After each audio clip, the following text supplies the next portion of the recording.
Hey, what's going on, everyone? Just want to share the 7 books that I finished in the month of June before moving on to the July stuff. And first up, we have Rick Atkinson's The Fate of the Day, The War for America, Fort Ticonderoga to Charleston, 77 to 1780. And Crown was kind of to send me this for review purposes. And actually, I think there's 4 books in this pile. I think I was trying to catch up on publisher review copies and that kind of thing in the month of June. But anyways, this is the second book in Atkinson's American Revolution trilogy. He's probably most famous for his World War II Liberation of Europe trilogy, and he won a Pulitzer for one of those.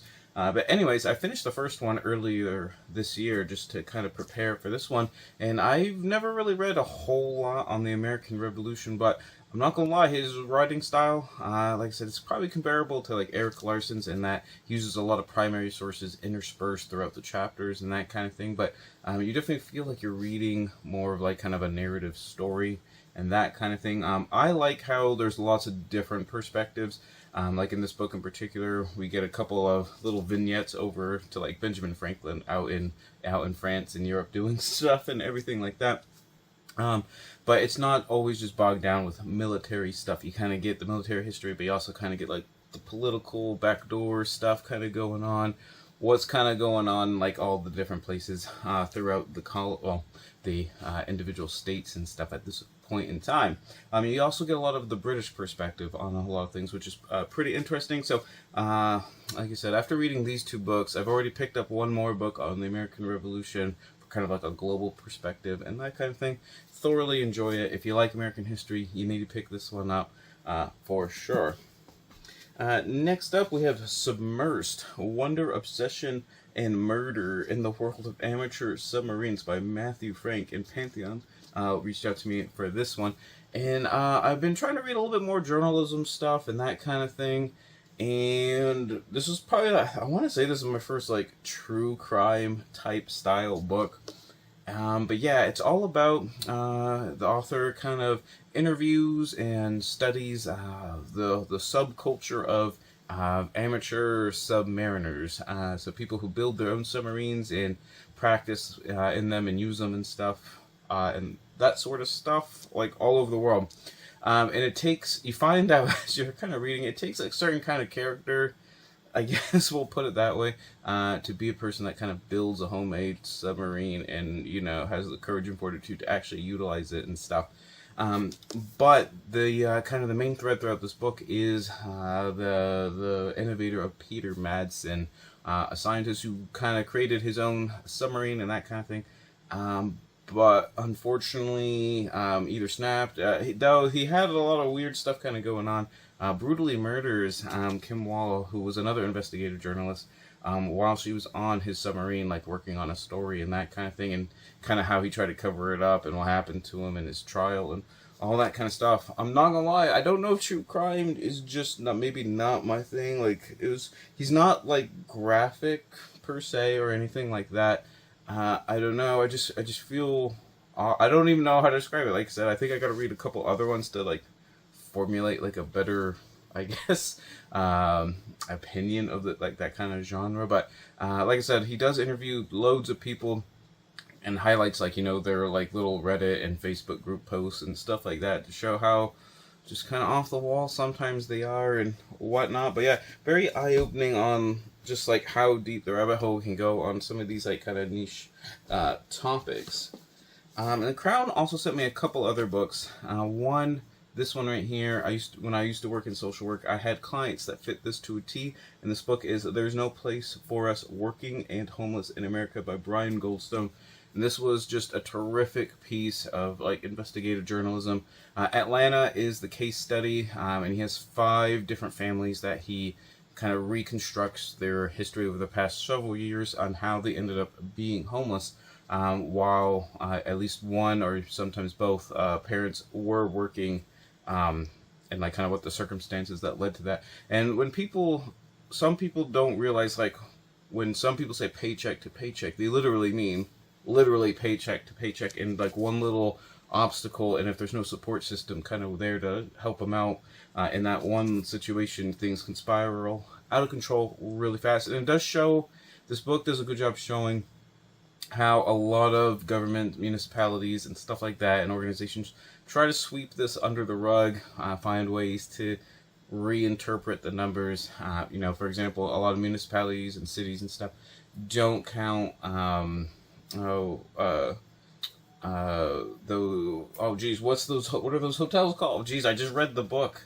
Uh, Long stay hotels. I'll have to find. Well, geez, I'm drawing a blank and I don't know what's going on. Extended stay hotels. I have no idea why I was drawing such a blank there.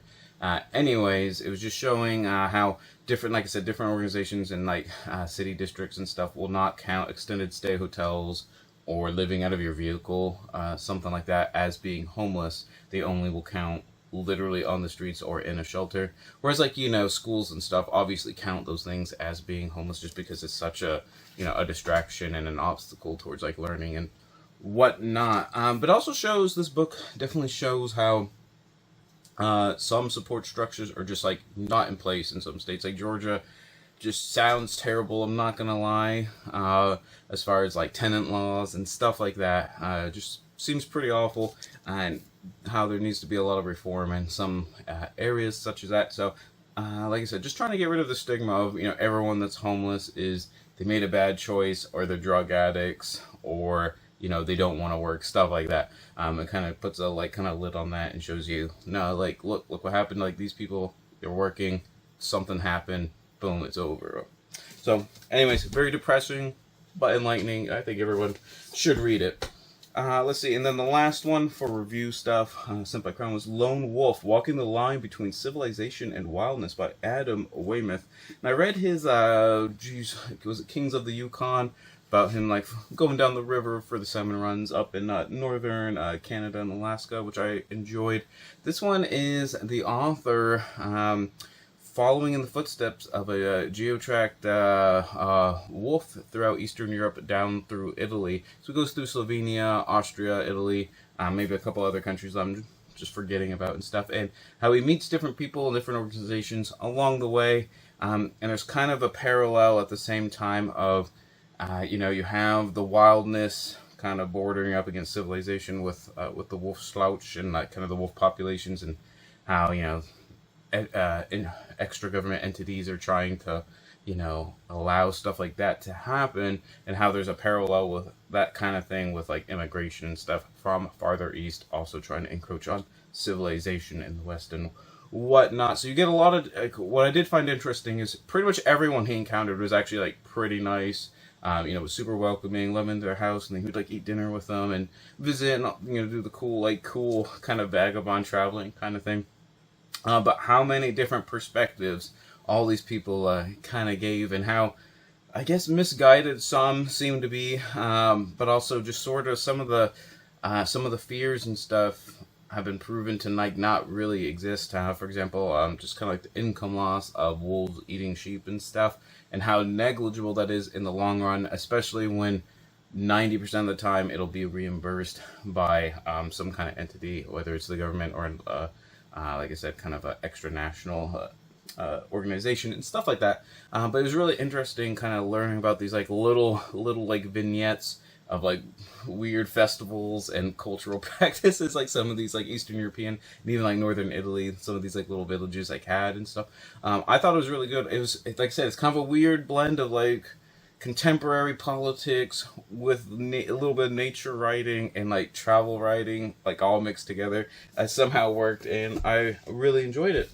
And then the last of my physical books is I finally finished The History of Philosophy by E.C. Grayling. I think I started this like in February or March, and it just took me a long time to get through. I thought it was pretty good. I think maybe I was just getting a little bit tired towards the end there, but actually I won't say that, because the last like maybe quarter of the book is dealing with like Eastern philosophical practices and ideas and modes of thought and stuff like that, and I thought that was actually like really cool. I haven't really read much of that before, and probably a quarter is probably stretching it a little bit. It was the last part, if I remember.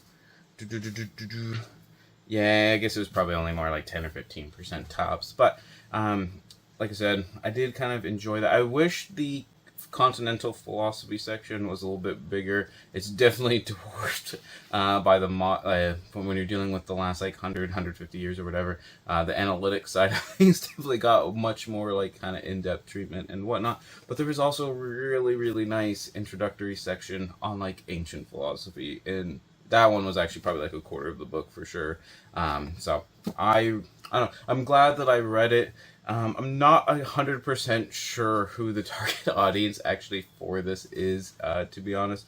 Everything is broken down very well. He has really good like analogies and symbol, like kind of the way he uses metaphors and stuff like that. But it is quite a bit, if that makes sense. So I don't know if you want to be like 100% brand new to philosophy. You could probably do a lot worse than this one, though. I'm not gonna lie.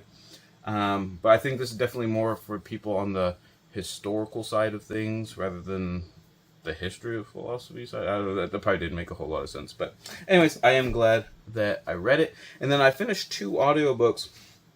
So I did a medieval history with Angie. It's 1217, The Battles That Saved Europe by Catherine Hanley. I'm not gonna lie, this one wasn't as good as her biography of Matilda, which for whatever reason on the Historathon Discord took off this year. So I'm really glad about that, because she's the goat of like medieval figures for me, probably. This one is all about how after King John dies, you kind of have the Barons' War, Magna Carta, all that kind of stuff. And then during the war, actually before he dies, they kind of go, Prince Louis over in France, can you like help us out and be like a legit king?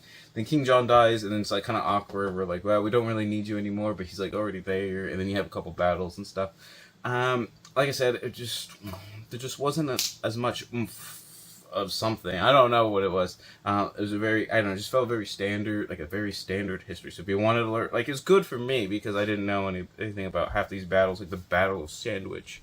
But Eustace the Monk, look him up before I forget. I was going to forget to add him. Crazy kind of anecdotal French soldier monk kind of guy. But anyways, like I said, I feel like I learned quite a bit, but just nothing that was like super, super exciting. I don't know, it just felt like a very standard history, if that makes any sense. And then lastly, I also listened to Fool's Paradise by John Gierek, who was just a really awesome philosopher, fisherman, writer. You kind of got the fly fishing stuff, but then you also kind of got life lessons, and then kind of his just kind of contemporary culture critiques and stuff thrown in there. Blends so good. This is probably like my 7th book of his, I think, something like that, out of like 20. Just super, super well done. I thoroughly enjoy him. If you like kind of any kind of outdoorsy sportsman kind of stuff, definitely check those ones out. So there you have it. Those are the 7 books that I finished in the month of June. If you can remember, let me know what your favorite book was that you read then. But whatever you end up reading in August, always remember, read victoriously.